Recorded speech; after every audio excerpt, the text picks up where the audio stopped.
नमस्कार. फोडणीचं वरण तर सर्वच बनवत असतील. एकदा अशा पद्धतीने हे फोडणीचं वरण बनवून बघा. अतिशय चविष्ट असं हे फोडणीचं वरण तयार होतं. बनवायला सोपं आणि खायला तितकंच अतिशय चविष्ट हे फोडणीचं वरण तयार होतं. फोडणीचं वरण बनवण्यासाठी इथे आपण 1 वाटी तुरीची डाळ आणि पाव वाटी आपण इथे मुगाची डाळ घेतलेली आहे. डाळ स्वच्छ धुवून झाल्यानंतर 10 मिनिटं भिजवून घेतलेली आहे.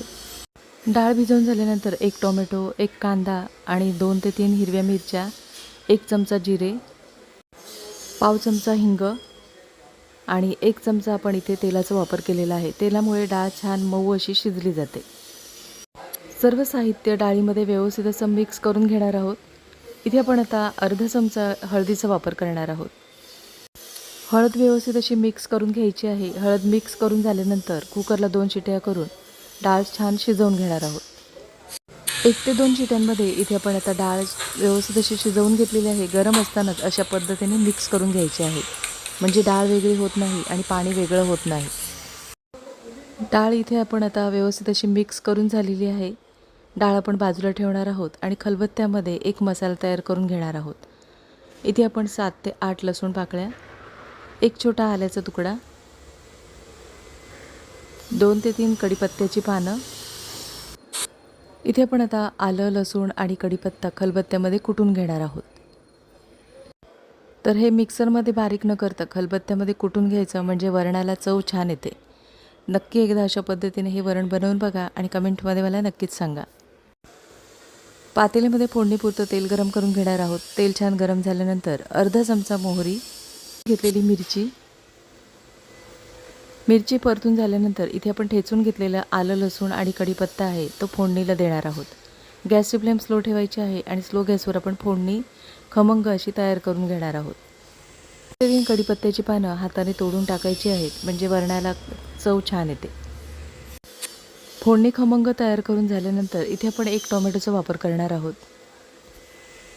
गॅसची फ्लेम स्लो ठेवूनच फोडणीमध्ये टोमॅटो एकजीव होईपर्यंत परतून घ्यायचा आहे म्हणजे वरणाला चव छान येते.